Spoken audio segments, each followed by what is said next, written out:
Hi friends, ನಾನು ನಿಮ್ಮ call me Mallesh Mallu. ಏನಪ್ಪ ವೀಡಿಯೋ ಮಾಡೋಕ್ಕೆ ಕಾರಣ ಅಂತ ಇವತ್ತು ನಾನು ಕೊಳ್ಳೇಗಾಲ ಹೋಗ್ತಾಯಿದ್ದೆ. ಏನಕ್ಕಪ್ಪ ಕೊಳ್ಳೇಗಾಲ ಹೋಗ್ತಾಯಿದ್ದೀನಿ ಅಂತ ಇವತ್ತು ಗಾಡಿ ಲೋಡ್ ಆಗಿತ್ತು. ಏನು ಲೋಡ್ ಅಂದರೆ ಫೈಬರ್ದು ಕಿಚನ್ದು ಸಿಂಕ್ ಲೋಡ್ ಆಗಿತ್ತು. ಹೋಗ್ತಾಯಿದ್ದೀನಿ ಕೊಳ್ಳೇಗಾಲಕ್ಕೆ. ನಾನು ಯಾವ ರೂಟಲ್ಲಿ ಹೋಗ್ತಾಯಿದ್ದೀನಿ ಅಂತಂದರೆ ಸಂತೆಮರಳಿ ರೂಟಲ್ಲಿ ಹೋಗ್ತಾಯಿದ್ದೀನಿ. ಯಾಕಂದರೆ ಮೈಸೂರು ಟು ನರಸೀಪುರ, ಮೂಗೂರಿಂದ ನಾನು ಲೆಫ್ಟು ತೊಗೊಂಡ್ರೆ ಕೊಳ್ಳೇಗಾಲ ಹೋಗುತ್ತೆ. ನಾನು ಸ್ಟ್ರೈಟ್ ಹೋದೆ, ಮೂಗೂರಿಂದ ಸ್ಟ್ರೈಟ್ ಹೋದರೆ ಸಂತೆಮರಳಿ ಹೋಗುತ್ತೆ. ಸಂತೆಮರಳಿ ಹೋಗ್ಬಿಟ್ಟು ಸಂತೆಮರಳಿಯಿಂದ ಕೊಳ್ಳೇಗಾಲ ಹೋಗ್ತೀನಿ. ಅಲ್ಲಿ ಹೋಗ್ಬೇಕಾದ್ರೆ ಏನೋ ಒಂದು ಅಪಘಾತ ಆಗಿತ್ತು. ಅದು ಇನೋವಾ ಕಾರು ಟೈರು ಬ್ಲಸ್ಟ್ ಆಗಿ ರೈಟ್ ಸೈಡ್ದು ಹಿಂದ್ಗಡೆದು 3 ಪಲ್ಟಿ ಹೊಡೆದು ಕೆರೆ ಅದು ಗದ್ದೆ ಒಳಗಡೆ ಹೋಗಿ ಬಿದ್ದಿತ್ತು ರೋಡಿಂದ. ಯಾರಿಗೂ ಏನೂ ಆಗಿರಲಿಲ್ಲ. 8 ಜನ ಇದ್ದರು. ಯಾರಿಗೂ ಒಬ್ರಿಗೂ ಏನೂ ಆಗಿಲ್ಲ. ಸಣ್ಣ ಪುಟ್ಟ ಗಾಯ ಆಗಿತ್ತು ಒಂದು 3 ಜನಕ್ಕೆ. ಅವ್ರನ್ನ ಮೂಗೂರು ಹಾಸ್ಪಿಟ್ಲಿಗೆ ಕಳಿಸಿದ್ರು. ಬಟ್ ಇನೋವಾ ಕಾರ್ಗೆ ಏನೂ ಆಗಿಲ್ಲ. ಟೈರ್ ಬ್ಲಸ್ಟ್ ಆಗಿ ಬೈಕಿಗೆ ಹೊಡೆದು ಬೈಕಿಂದ ಪಕ್ಕಕ್ಕೆ ಬಿದ್ದಿದ್ದು.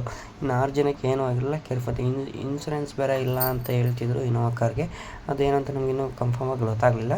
ನಮಗೆ ಒಂಚೂರು ಅರ್ಜೆಂಟ್ ಇರೋದ್ರಿಂದ ನಾವು ಬಂದ್ಬಿಟ್ಟು. ಬೈಕಿಗೆ ಮಾತ್ರ ಸಿಕ್ಕಾಪಟ್ಟೆ ಏಟಾಗಿದೆ. ಬೈಕ್ ಇಂಜಿನ್ ಕೇಸು, ಹಿಂದ್ಗಡೆ ಚೈನ್ ಪ್ಯಾಕೆಟ್ ಎಲ್ಲ ಪಿನ್ ಟು ಪಿನ್ ಲೋಡ್ ಆಯಿತು ಫ್ರೆಂಡ್ಸ್. ನಮ್ಗೆ ಅರ್ಜೆಂಟ್ ಇದೆ, ನಾವು ಒಂದು ಸ್ವಲ್ಪ ಅನ್ಲೋಡ್ ಮಾಡಬೇಕಿತ್ತು. ಅರ್ಜೆಂಟ್ ಹೊಟ್ಟೋಗ್ಬಿಟ್ಟು ಮೀನ್ಸ್ ಸಂತೆಮರಳಿ ಅನ್ಲೋಡ್ ಮಾಡಿ ಕೊಳ್ಳೇಗಾಲ ಹೋಗ್ತಾಯಿದ್ದೆ. ಕೊಳ್ಳೇಗಾಲ ಹೋಗ್ಬೇಕಾದ್ರೆ ರೋಡ್ ಮಾತ್ರ ಸೂಪರಾಗಿತ್ತು. ಮೊದಲೆಲ್ಲ ಅದು ಇದು ಅಂತ ಬಳಸ್ಕೊಂಡು ಹೋಗ್ಬೇಕಿತ್ತು. ಇವಾಗ ಫುಲ್ ಮೇನ್ ರೋಡ್ ಮಾಡಿದರೆ ಚೆನ್ನಾಗಿ ಮಾಡಿದ್ದಾರೆ. ಎಲ್ಲ ಸುತ್ತಮುತ್ತ ಎಲ್ಲ ನೇಚರು, ಎಲ್ಲ ಕಬ್ಬಿನ ಗದ್ದೆಗಳು ಮತ್ತು ತೆಂಗಿನ ತೋಟಗಳೇ ಇತ್ತು. ಸೂಪರಾಗಿತ್ತು ಮಾತ್ರ ವೆದರ್ ಮಾತ್ರ. ಇವಾಗ ಎಲ್ಲ ಚೆನ್ನಾಗಿ ಮಾಡಿದರೆ ಡೈರೆಕ್ಟು ಚಾಮರಾಜನಗರದಿಂದ ಬೆಂಗಳೂರು ರೂಟ್ ಮಾಡಿದ್ದಾರೆ. ಇಲ್ಲಾಂದರೆ ಮಳವಳ್ಳಿಗೆ ಟಚ್ ಆಗುತ್ತೆ. ಇವಾಗ ಸದ್ಯಕ್ಕೆ ಚಾಮರಾಜನಗರದಿಂದ ಕೊಳ್ಳೇಗಾಲಕ್ಕೆ ಮಾಡಿದ್ದಾರೆ. ಕೊಳ್ಳೇಗಾಲದಿಂದ ಆಚೆಗೆ ಒಂದು ಸ್ವಲ್ಪ ದೂರ ಮಾಡಿದ್ದಾರೆ. ಮತ್ತು ಆ ಕಡೆ ನಾನು ರೂಟ್ ಹೋಗಿಲ್ಲ.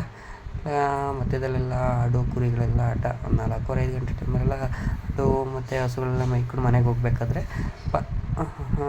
ಪ್ರಾಬ್ಲಮ್ ಕೊಟ್ಬಿಟ್ಟು ಇನ್ನೆಲ್ಲ ರೋಡಲ್ಲಿ ಬರ್ತಾವಲ್ಲ, ಆಗಲ್ವಲ್ಲ ಅಂತ ಫ್ರೆಂಡ್ಸ್. ಮುಂದಿನ ವೀಡಿಯೋದಲ್ಲಿ ನಾನು ಸಿಗ್ತೀನಿ. ವಿಡಿಯೋ ಇಷ್ಟ ಆಗಿದ್ರೆ ಲೈಕ್ ಮಾಡಿ, ಶೇರ್ ಮಾಡಿ, ಕಮೆಂಟ್ ಮಾಡಿ, ಹಾಗೆ ಸಬ್ಸ್ಕ್ರೈಬ್ ಮಾಡಿ. ಬಾಯ್ ಫ್ರೆಂಡ್ಸ್, ಮುಂದಿನ ವೀಡಿಯೋದಲ್ಲಿ ಸಿಗ್ತೀನಿ ಫ್ರೆಂಡ್ಸ್.